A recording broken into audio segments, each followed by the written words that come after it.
Assalamualaikum. Belajar hukum tajwid itu fardu kifayah, jadi nggak wajib untuk semua orang.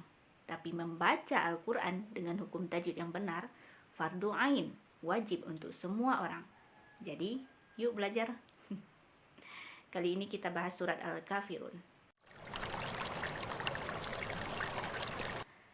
A'udzu billahi minasy syaithanir rajim.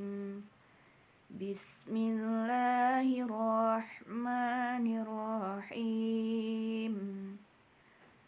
Qul ya ayyuhal kafirun la a'budu ma ta'budun wala antum 'abiduna ma a'bud wala ana 'abidum ma 'abadtum wala antum 'abiduna ma a'bud lakum dinukum waliyadin. Shadaqallahul azim. Sebenarnya orang-orang jahiliyah Arab itu mereka meyakini bahwa Tuhan mereka juga Allah. Cuman masalahnya orang-orang kafir ini nggak pede. Nggak pede mereka tuh bahwa ibadah mereka akan langsung sampai pada Allah. Jadi mereka merasa sangat jauh dari Allah gitu. Mereka ciptakanlah berhala-berhala sebagai perantara untuk menyembah Allah. Yang dahulunya berhala-berhala ini adalah orang-orang soleh yang hidup di zaman sebelumnya. Jadi mereka kira kalau orang soleh itu pasti doanya didengar sama Allah gitu. Kita minta tolong aja nih sama patung orang soleh ini biar disampaikan doa-doa kita sama Allah gitu kan. Hingga akhirnya mereka jatuh tersesat sangat jauh dan malah menyembah patung-patung itu, malah menjadikan mereka sebagai Tuhan. Ketika Nabi Muhammad SAW pertama kali menerima wahyu, beliau kan mengajak tuh kepada orang-orang kafir ini. Mereka malah marah, malah nggak suka. Lalu mereka berupaya untuk mencegah dakwah Nabi. Mereka memberikan berbagai macam tawaran kepada Nabi, seperti harta yang banyak, perempuan cantik, dan juga jabatan kepada Nabi. Jadi jika Nabi ingin menguasai Arab Saudi itu, maka mereka akan membantu Nabi untuk memperoleh jabatan itu. Tapi tentu saja Nabi Muhammad SAW menolak semua tawaran-tawaran itu. Jadi mereka menciptakan sebuah strategi baru. Kalau misalnya Nabi Muhammad segini kokohnya dengan pendirian, nah ini kayaknya kita perlu mikir lagi nih negosiasi apa kira-kira yang bisa gitu kan. Biar berhala kita tetap bisa kita sembah gitu kan. Mereka mengajaklah Nabi untuk kompromi, setahun nyembah Allah, setahun nyembah Tuhan kami berhala. Dan kira-kira apa jawaban Nabi? No way mas bro, bagiku agamaku, bagimu agamamu. Sekarang kita masuk ke arti perkata. Qul, katakanlah, ya ayyuha, wahai al-kafirun, orang-orang kafir. Jadi dalam bahasa Arab kalau ada waw dan nun itu biasanya pertanda untuk jamak. Jadi kalau kafir, satu orang kafir. Kafirun, banyak orang kafir. Muslim, satu orang muslim. Muslimun, banyak orang muslim. Gitu ya. Katakanlah wahai orang-orang kafir. Ayat kedua. La, tidaklah. A'bud, aku menyembah. Itu dari kata abada ya'budu. Ma, apa? Ta'budun, yang kalian sembah. Karena ada waw dan nun jamak ya.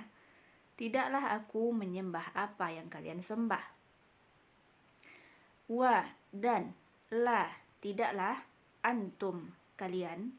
Jadi kan sering tuh kita dengar kalau ustadz lagi ceramah sering bilang antum. Nah itu panggilan untuk orang banyak. Abidun, menyembah. Ma, apa? A'bud, yang aku sembah. Dan tidaklah kalian menjadi penyembah apa yang aku sembah. Ayat keempat. Wa, dan la, tidaklah ana, aku, abid, menjadi penyembah. Ma, apa? Abadtum, yang kalian sembah. Antum tadi kan. Dan tidaklah aku menjadi penyembah apa yang kalian sembah. Ayat kelima. wa, dan la, tidaklah antum, kalian, abidun, menyembah ma, apa, a'bud, yang aku sembah, dan tidaklah kalian menyembah apa yang aku sembah. Ini lihat perbedaannya ya.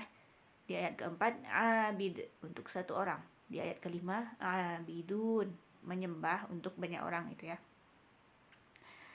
Ayat terakhir la, bagi. Nah, nanti ini tergantung kaidah nahwu sarofnya, bisa dia berubah menjadi li. Ini di sini dia la karena kum ya. Lakum, bagi kalian, din, agama, kum, kalian, wa, dan, li, untukku, din, agamaku. Bagi kalian, agama kalian, dan bagiku, agamaku. Baik, sekarang kita masuk ke tajwidnya ya.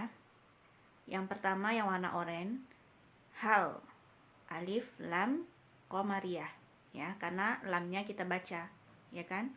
Alif lam qamariyah ini banyak kita temui di surat An-Nas, sudah kita pelajari, boleh cek linknya di atas. Ayat kedua, nah ini sebenarnya nggak ada hukumnya sih, cuma cara bacanya aja kebanyakan kita salah nih.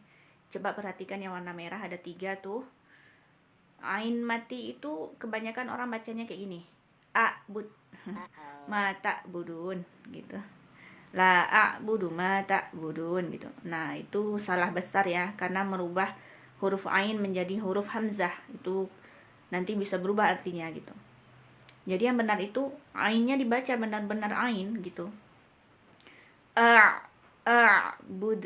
Jadi la a'budu ma ta'budun. Ta'budun. Jangan ta'budun. Ta'budun itu jadi salah dia ya. Lanjut ayat ketiga yang warna hijau. Seperti biasa, itu nun mati bertemu dengan ta. Ta adalah salah satu huruf ikhfa. Jadi dia antum, disamarkan dan didengungkan sepanjang 2 harakat ya. Yang warna kuning, mim mati bertemu ain. Nah, itu izhar syafawi, jelas, nggak boleh ada dengung. Jadi antum abidu, jangan dilamakan di situ. Tum'a, langsung aja. Dan terakhir warna ungu. Nah, ini sering kita temui kemarin di surat Al-Lahab. Nah, boleh cek linknya di atas. Bud, itu qalqalah kubro, karena dia berada di akhir bacaan. Di saat kita berhenti, maka kita membacanya dengan tebal dan dipantulkan. Bud, gitu ya. Ayat keempat, yang warna biru, dumma, dun, tanwin un bertemu dengan mim. Dun masuk ke dalam mim, berarti idgham. Bi gunnah, karena kita kasih dengung. Jadi gunnah itu artinya bahasa Indonesianya dengung ya. Idgham masuk melebur, gunnah berdengung. Jadi idgham bi gunnah. Idgham dengan dengung gitu ya. Oke, lanjut ke warna biru setelahnya. Abattum. Nah, itu tetap idgham tapi namanya idgham mutajanisain. Jadi ingat aja jenis. Nah, jadi dia sejenis, sama makhrajnya tapi sifatnya berbeda. Da dan ta itu tempat keluarnya sama ya. Data gitu. Jadi kalau ketemu seperti ini, maka kita masukkan huruf pertama yang sukun ke dalam huruf selanjutnya. Abattum. Nggak boleh kita kasih qalqalah, kan sebenarnya da itu huruf qalqalah kan. Abadtum. Nah, itu salah tuh. Nggak boleh kayak gitu. Jadi yang betulnya kita masukkan, kita idghamkan dia. Abattum. Hilangkan dalnya itu ya. Baik, selanjutnya yang kelima, warna hijau. Antum. Nah, itu seperti yang tadi ya, kan sama persis nih dengan ayat yang sebelumnya. Ikhfa, karena nun mati bertemu ta, kita dengungkan 2 harakat. Lanjut, tum'a, izhar syafawi, kita membacanya jelas, nggak boleh ada dengung. Tum'a, langsung ya. Nah, ini sebenarnya nggak ada hukum, cuma cara bacanya aja harus dibenarkan. Dan terakhir, bud, qalqalah ya, yang warna ungu ini, qalqalah kubro, karena dia berada di akhir bacaan. Nah, yang keenam, warna kuning, berarti izhar syafawi, lakum di, nggak boleh ada dengung, kita harus baca langsung, jelas. Lakum di, nukum wa, kum wa. Jangan ada dengung di situ ya. Jadi dibaca jelas. Izhar syafawi. Oke, sekian dulu pelajaran kita untuk hari ini. Semoga bisa dipraktekkan dan sampai jumpa di video selanjutnya. Assalamualaikum.